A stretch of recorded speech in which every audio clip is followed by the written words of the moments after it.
The 10th commissioner of Major League Baseball, Mr. Rob Manfred. It's been a number of years since I've seen Rob, but I appreciate you coming on the show, Rob. How are you? And thanks for coming on. I'm great. It's good to hear your voice, and glad to be on with you. Yeah, the last time I saw you, you brought Jenny Finch into a softball game to try to beat me for charity.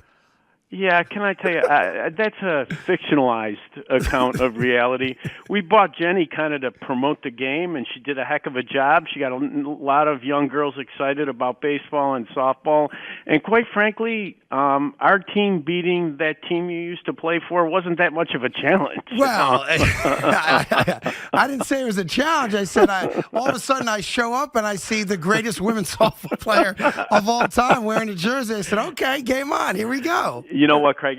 The more important point, she really is a huge asset for us. You know, every place she goes, you know, people are just crazy to meet her. Yep.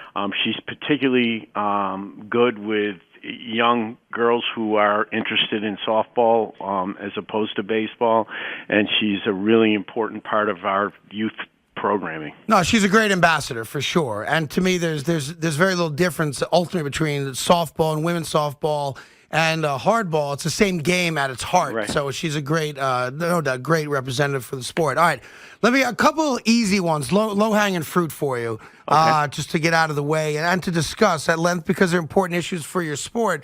The universal DH, you've been asked about, I know, a million times, but as this season kind of roars towards a conclusion, and there seems to be this inevitable fight amongst the players and the owners about a number of issues, universal DH seems to me like both sides agree to it, but it's still going to be a bargaining chip for other things. So give me an idea if I'm right on that and where you see that ending up. Well, look, I'm an optimist. You know, I did labor relations full time for a very long time. I don't see as inevitable some sort of disagreement or fight with the Players Association. I think a lot of smart people at the table, they're going to figure out a way to make a deal. It's really that simple. In terms of the specific issues, look, we made a variety of proposals, suggestions, midterm, that involved a universal DH. I think there's a package of issues related to the way the game's played on the field that I think the bargaining parties are going to wrestle to the ground at some point. And, you know, in my view, prior to the expiration of the agreement in December. So you don't think the way a lot of people think that, you know, we're getting ready to butt heads and have one of those, you know, OK Corral type off seasons that, you know, you've seen before as a former negotiator before you were commissioner. You don't think it's that bad right now between the two sides? I really don't. I mean, I can speak most definitively about the owners and the people I represent. Our deepest desire is to make an agreement without having a problem. I think it's important for the sport to do that, given the last 18 months that we've been through.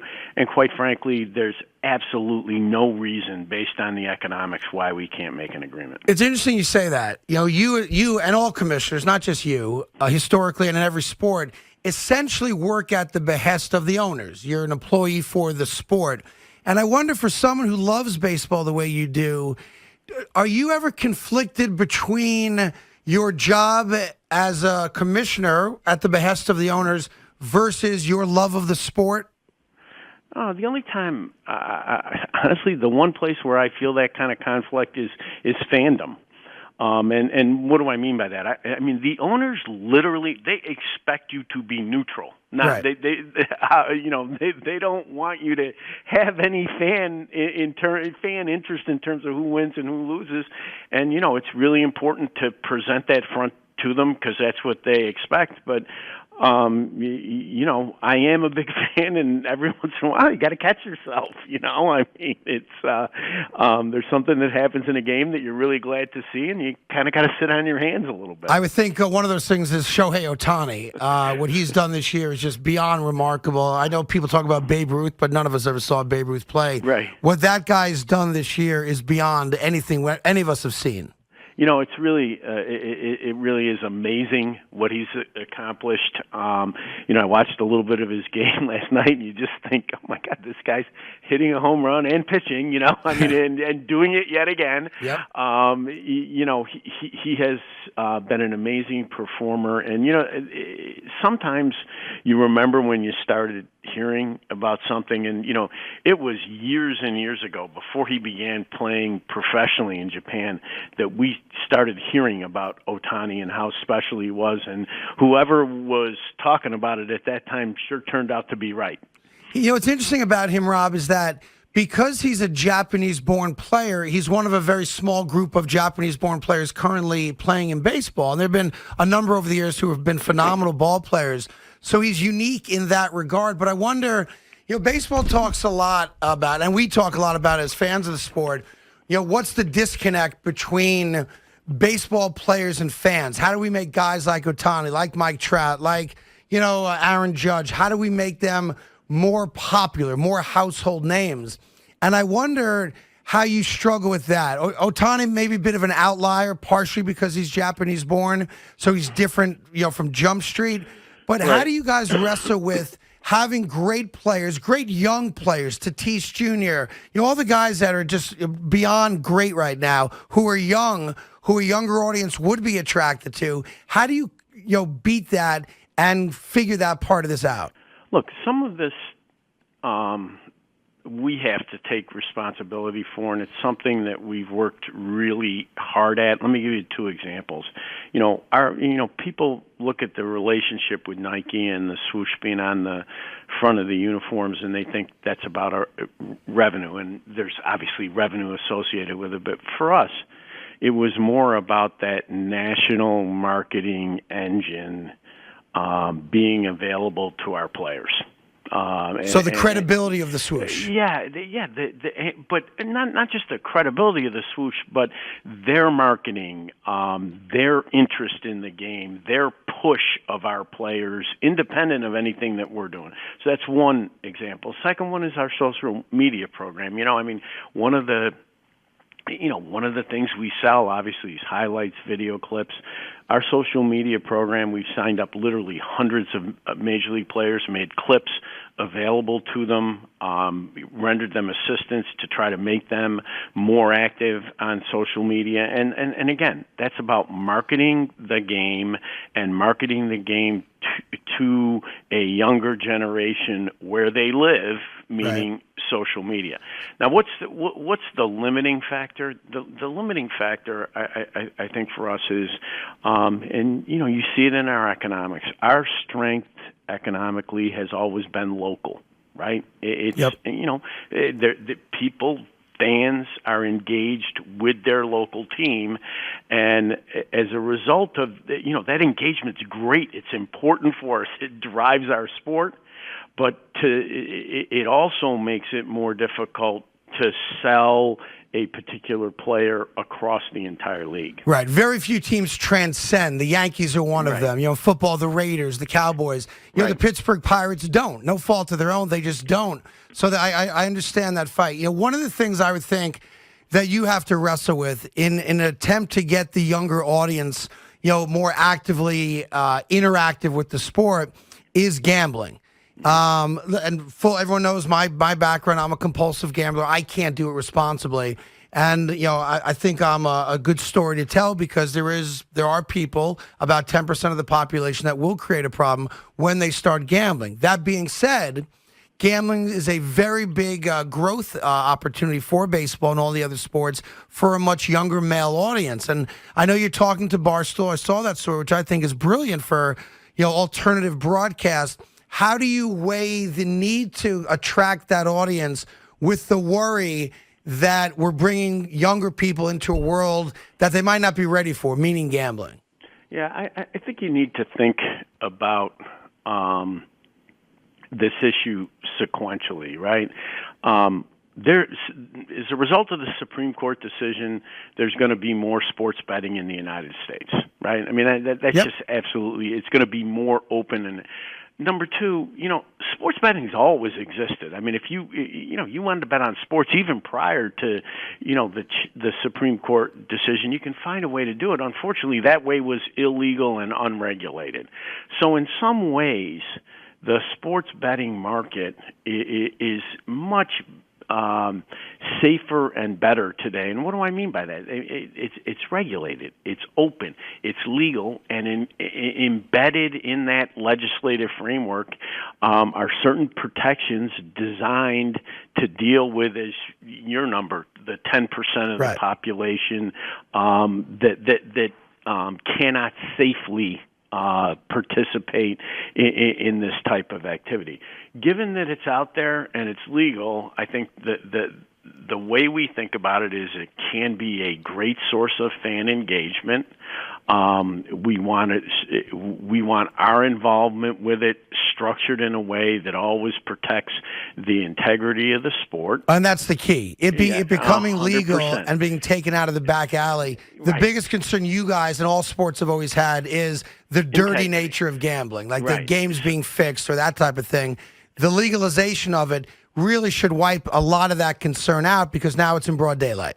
100%. And then, look, the second thing is we will always be above and beyond on the topic of taking responsibility to make sure that people that are betting, to the extent that we possibly can, are betting responsibly, messaging, and all that. It's important. Yep. It's really important. No, I know you're talking to Epic Risk out of London, who's coming here and doing a lot of great work for what we call RG, responsible gaming, and I'm going to be doing some work in that field as well. So I'm with you, and I think I don't want to call it a necessary evil, but there's this huge audience of young men and women who are actively engaged in it. And baseball, more than any other sport, lends itself to the in-game wagering, which makes it potentially, football aside because of what the NFL is, the most popular sport to be engaged with from a gambling standpoint. Look, there's no question about that, but there's another piece to that, right? The kinds of bets that we allow and how far you go down that road, I think is really relevant to both the integrity issue and the responsible gambling issue, right? I mean, you structure it in a way, and what types of bets you make available to people can have a big influence on that. Just to wrap up the gambling part of this conversation, based on the legalization of it and the proliferation of it and the fact that you, like all the leagues, will now actively participate in gambling marketing deals, has that at all changed the thought about Pete Rose getting into the Hall of Fame? Yeah, look, I see those issues completely separately. No matter what we do on the gambling front in terms of fan engagement and marketing, it will always be against our rules for anybody involved with the play of the game on the field to be betting on baseball. And all right. So I see those issues. Let's talk more about the rules. Obviously, the 7-inning doubleheaders, a lot of argument about it. It started with the COVID stuff, of course, and the idea that it might protect players. Walk me through that, and then, of course, the secondary part of that, the extra inning man starting on second. Are those two things here to stay, or do you think it'll be something that's negotiated out pretty quickly, or is your sense that the players' union actually likes the 7-inning doubleheaders? Look, I think that the most important point is that those rule changes, like every other kind of aspect of changing the game, are a product of collective bargaining, so they're not really exclusively in our control. But let me say a word about each of those changes. Sure. The 7-inning doubleheaders, you're right, was a COVID thing.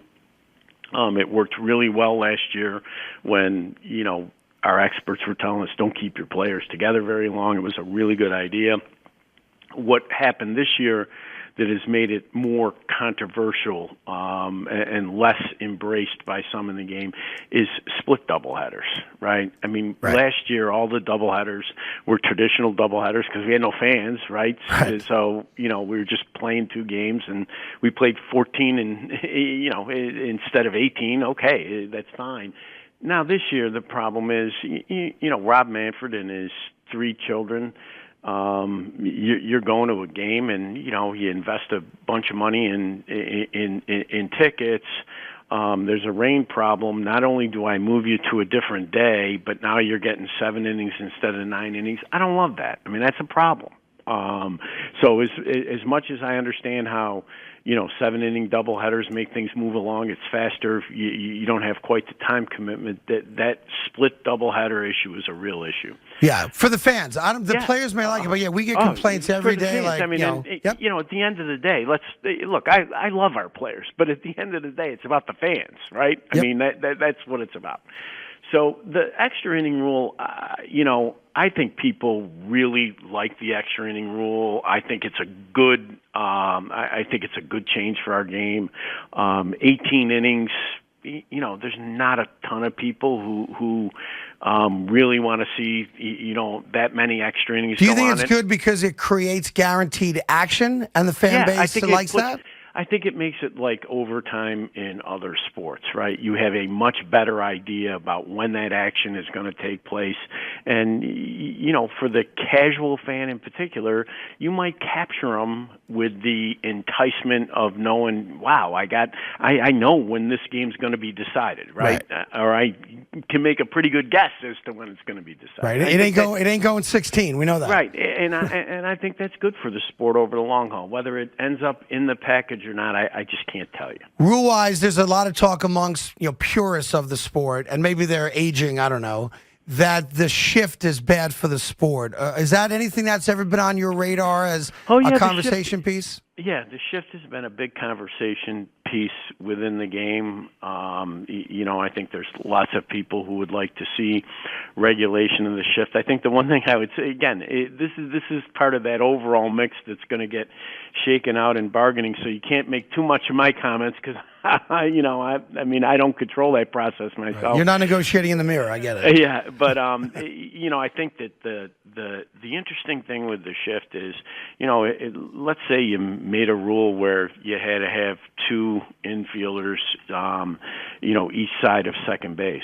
right? What is really the downside there? The only downside is the game looks like it always looked 3 decades, right? I mean, there's not a lot of downside associated with that one. I don't see why that would be an arguing point. Yeah. There's other things much more valuable to argue about.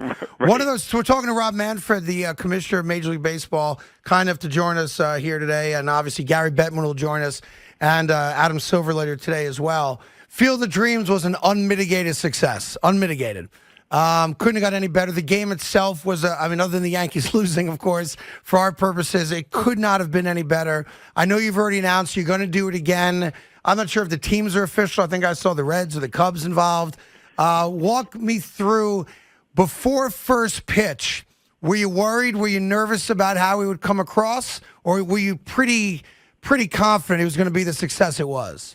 Look, I was very confident that it was going to be a success, and I'll tell you, everybody in and around the sport loved this idea from the first time that it surfaced, and then I think we had an amazing kind of run of great good fortune. I think the people responsible for the event in the commissioner's office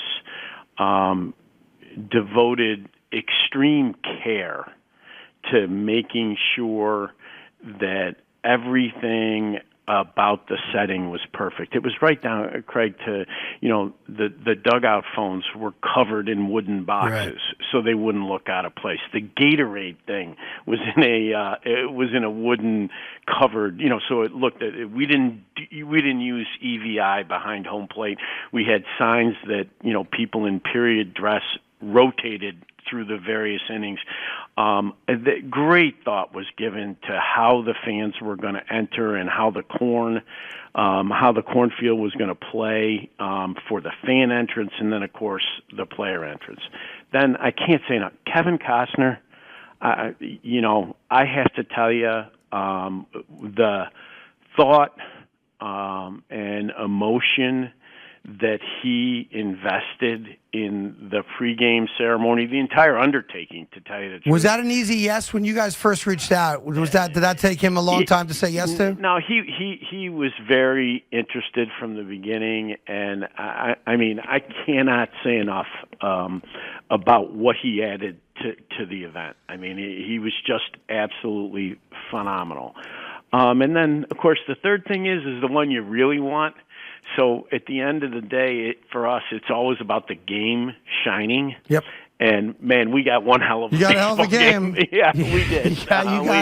We got one hell of a game. That was Hollywood. If there's anything that you guys have ever done that was perfect Hollywood script, other than, of course, the Yankees losing, it was that.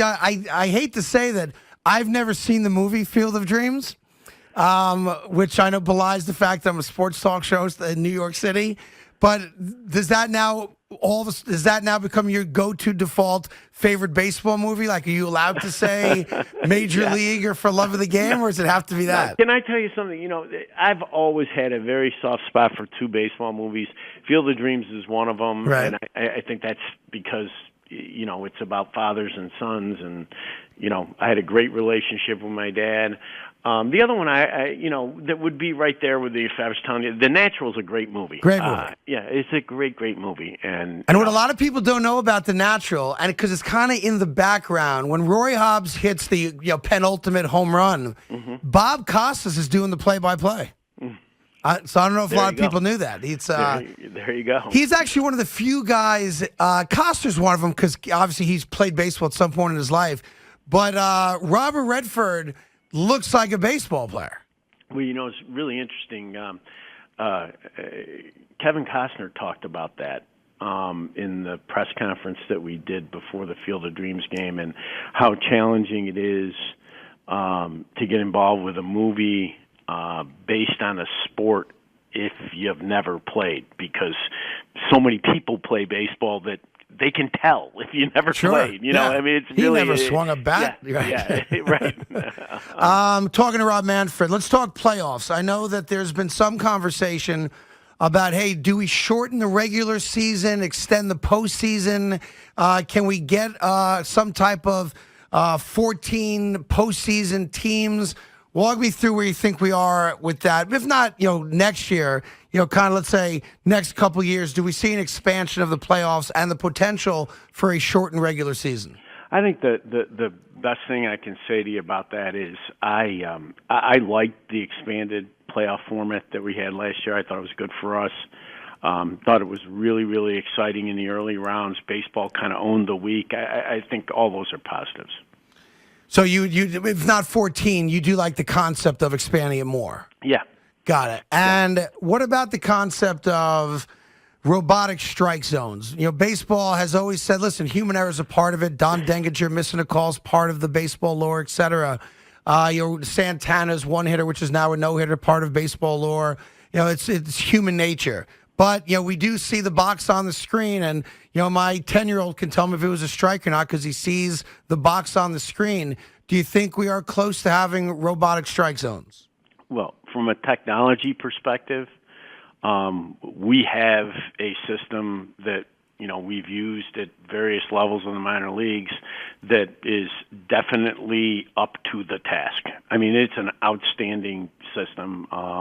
We've been kind of at the forefront in terms of sports and technology, and the system that's been developed is really accurate.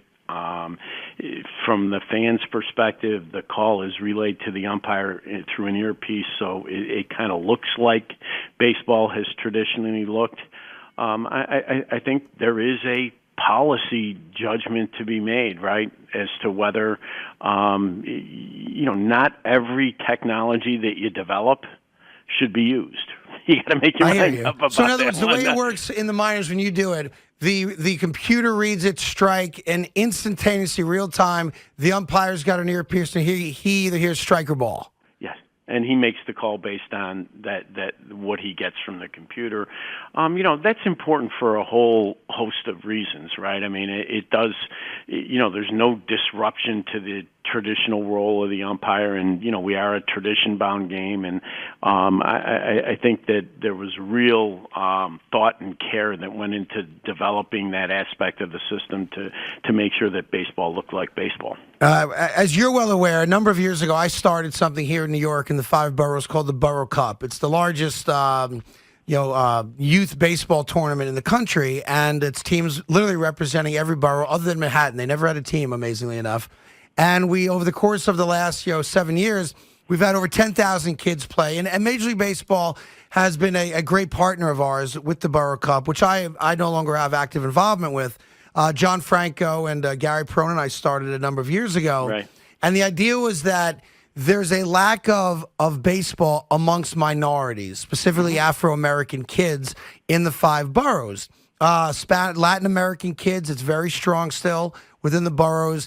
And I know you guys have taken that on to try to make sure that young minority children, not just in the 5 boroughs, but nationwide, are given the opportunity to discover baseball the way we all did.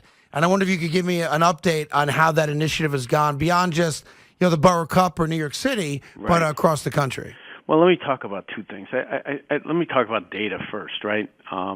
The most important number I can give you is over the last 5 years, 20% of our first-round draft choice has been African-American. That's compared to 8% currently in the big leagues. Almost every one of those players, I think really without exception, has some involvement with a Major League Baseball program. We are investing in underserved areas to provide opportunities where they did not exist.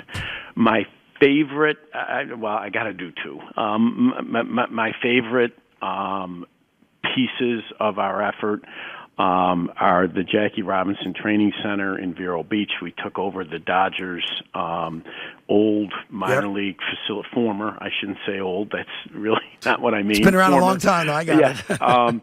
And, the first year that we did it 5 years ago, we invite all young men and women of color to participate in the program. We had a hard time filling a 2-week session.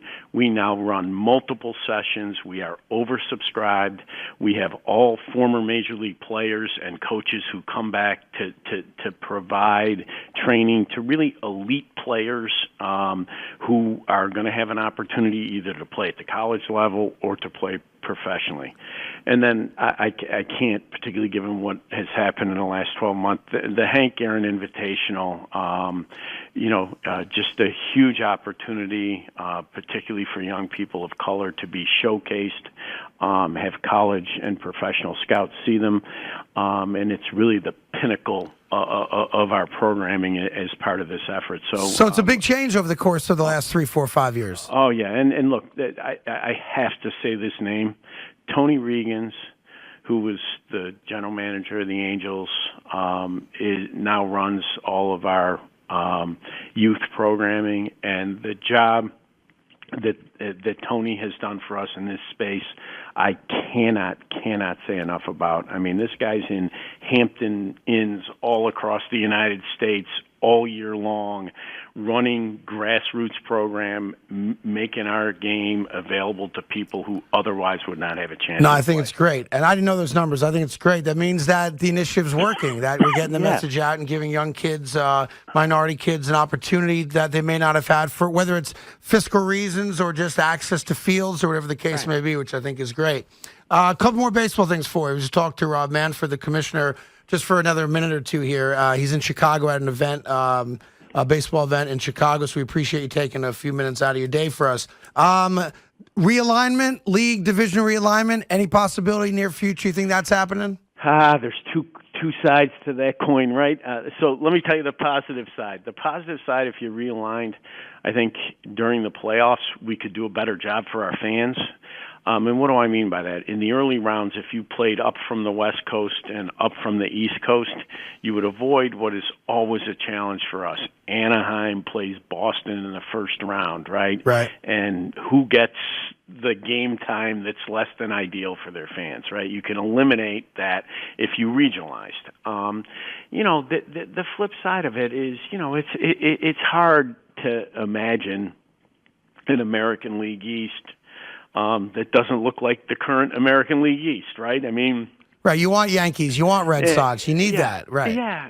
So there's two sides on that one, and I think people get used to those rivalries, and they're really important to our sport. Are you still swinging about at all? Are you playing softball, any wiffle ball in the backyard with the kids? Well, can I tell you something? I have a grandson.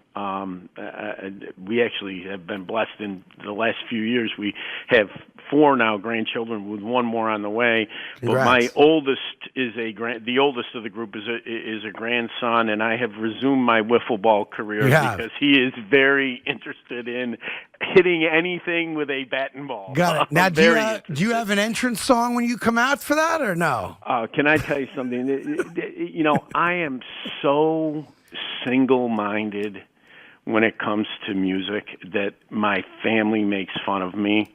There's only one. There's sports stations, but in my cars, there's only one preset music station, and that's XM20, which is the Springsteen station. Really? And Thunder Road, 100% best song of all So time. the commish comes out to Thunder Road for the big wiffle ball at-bat against his grandson. You bet.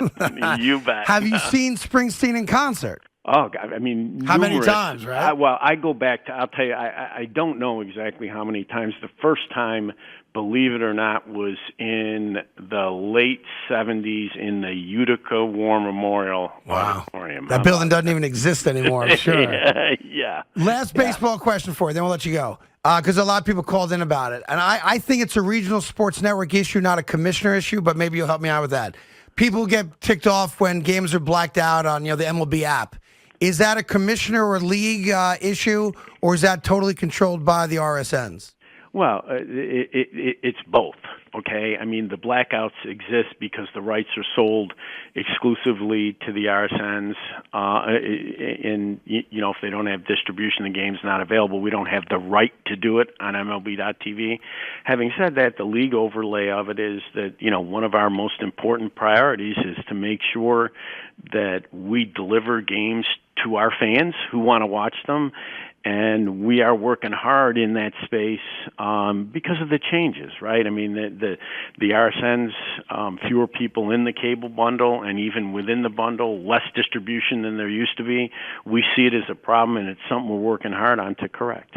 And have you had to explain to each grandchild who Bruce Springsteen is, or do they get it? Yeah, they get it. Everybody in my family gets that one. So when Grandpa's driving on the road trip, they know what's going to be on the radio. I got it. They know what's on the radio. That's right. Rob, listen, I appreciate you coming on today. I know you're very busy and out at an event. It does mean a lot to me that you did it, and I appreciate your support personally over the years. And I know you to be a very charitable man as well. And anytime I can ever repay that favor and participate in your events, you can count on me and the rest of the guys here at the radio station. Thank you so much for coming on. I appreciate that. I wish you all the best, Craig. Good luck to you. Thanks, Rob. Appreciate it very much. Bye-bye. Rob Manfred, the commissioner of Major League Baseball.